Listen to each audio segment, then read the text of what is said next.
Herzlich willkommen beim UDK Lernvideo Nummer 1. Ziele dieses Videos sind: Was ist ein Jazz Simple Voicing? Manche sagen auch Shell Voicing dazu. Dann, wie kann ich besonders schnell ein Moll 7 Simple Voicing am Klavier finden und spielen? Und welche Formen gibt es? Und außerdem wollen wir Übungen kennenlernen, mit denen man diese Akkorde besonders schnell in den Griff bekommt. So, los geht's. Zur Frage, was ist ein Jazz Simple Voicing oder ein Jazz Shell Voicing? Die Frage ist schnell beantwortet. In der Regel hat man einen Basston, der fast immer der Grundton eines Akkords ist.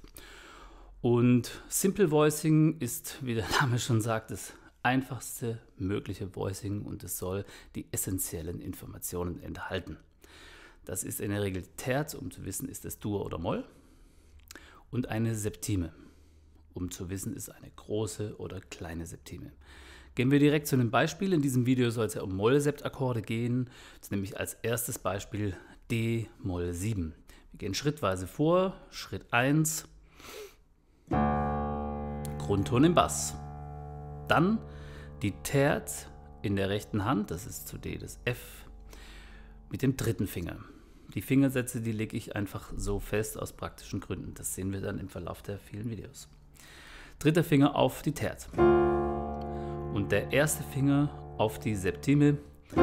Hier gibt es einen guten Trick, wie man den schnell ermittelt, also wie man die Septime schnell ermittelt, mit dem Daumen vom Grundton einen Ganzton tiefer.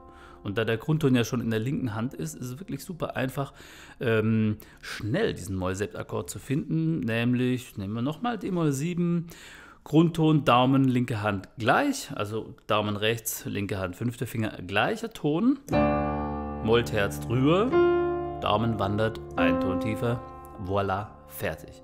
So, das probiere ich doch gleich mal aus bei E Moll 7. Okay. Oktave, fünfter Daumen, Moll-Terz, Tontiefe, fertig. G Moll 7, gleiche Reihenfolge. A Moll 7.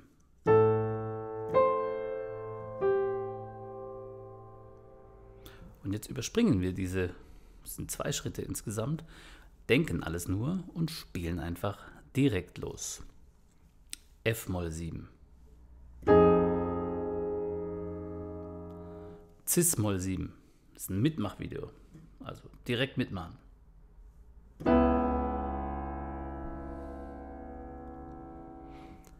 As Moll 7. Und da werfe ich doch einmal einen Blick auf mein Notationsprogramm. Ja, und wir können sehen, dass hier bei As Moll 7 wirklich die enharmonische Verwechslung voll und ganz vollzogen wurde. Das erkläre ich ein andermal. Das überspringen wir heute einfach. B Moll 7. Auch hier lustige enharmonische Verwechslungen. H Moll 7. Und so weiter. Ich glaube, dieses Voicing ist soweit klar. Jetzt habe ich vorher angekündigt, dass es mehrere Formen gibt, ein Moll 7 Simple Voicing zu spielen im Jazz. Bisher war die Septime immer unten. Okay, jetzt kann natürlich die Terz auch unten liegen. Klar, ich kann die beiden Töne tauschen. Okay, ganz an den Anfang D Moll 7. Hier gehen wir so vor. Die beiden fünften Finger, links und rechts, spielen jeweils den Grundton. Der Daumen spielt die Terz. Der fünfte wandert zum vierten. Fertig. Totally easy. Genau das gleiche bei G Moll.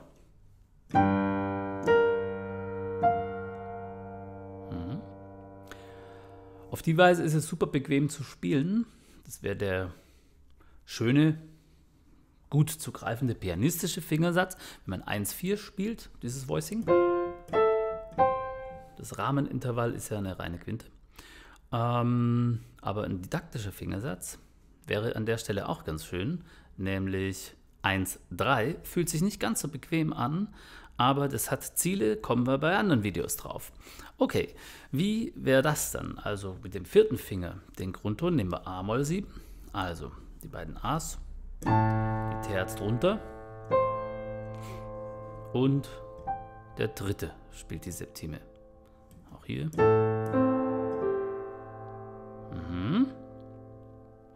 Sehr schön. Genau das gleiche bei S-Moll 7. Oh, auch mal eine Oktave tiefer. Hier oben klingt es schon ziemlich hoch.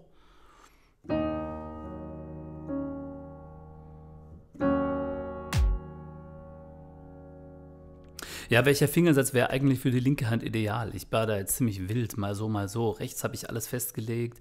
Hier der dritte, da der erste, dann vierter oder dritter, 3-1, 4-1. In der linken Hand war ich jetzt frei, aber es gibt zwei gute Möglichkeiten im Hinblick auf eine Jazz-Akkordfolge, die wir in einem der nächsten Videos behandeln werden, 2-5-1-Verbindungen. Entweder der Daumen, d-Moll 7 als Beispiel, oder der vierte Finger. Aber wenn es natürlich nur um einen Akkord geht, ist vielleicht ganz gut, einen zu wählen, der bequem ist. Okay, gut. Die beiden Formen dürften klar sein. Jetzt geht es gleich um Übungen. Und ich will ein paar Übungen, die mir sehr geholfen haben, vorstellen. Eine ist chromatisch einfach zu wandern. Totally easy. Das bedeutet, ich wähle jetzt hier mal in der linken Hand den vierten Finger und nehme den Voicing-Typ mit Septime unten. d-Moll 7 geht los. Und jetzt chromatisch aufwärts.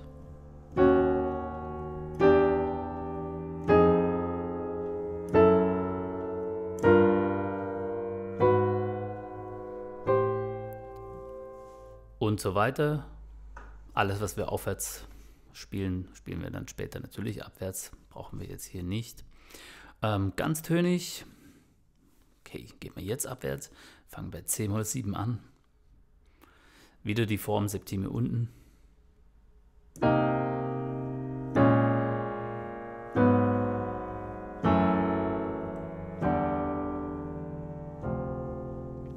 Wow, schon sehr tief. Besprechen wir in einem anderen Video, wie tief man da gehen kann. Das Spiel geht so weiter, ne? Kleine Terzen aufwärts. Fangen wir bei cis-Moll 7 an. Jetzt käme e-Moll 7. Jetzt käme g-Moll 7. Jetzt käme b-Moll 7. Jetzt käme cis-Moll 7. Aha, und hier merken wir, bei kleinen Terzen wiederholt sich doch schon relativ rasch. Den Spaß könnte man weitermachen. Mit großen Terzen wiederholt sich noch rascher. Muss man dann natürlich von jeweils einem anderen Ton beginnen. Das gleiche gilt für kleine Terzen. Jetzt Quarten wäre doch spannend. Quarten aufwärts gleich Quinten abwärts. Ja, drüber nachdenken. Okay. Geht los mit h-Moll 7. Dann käme e-Moll 7. Dann käme a-Moll 7. Und jetzt gehe ich wirklich eine Quinte abwärts. Dann käme d-Moll 7. Und so weiter. Prinzip begriffen. Hier kann man natürlich auch wild einfach hin und her springen, das ist ganz klar, aber so systematische Übungen sind ganz gut.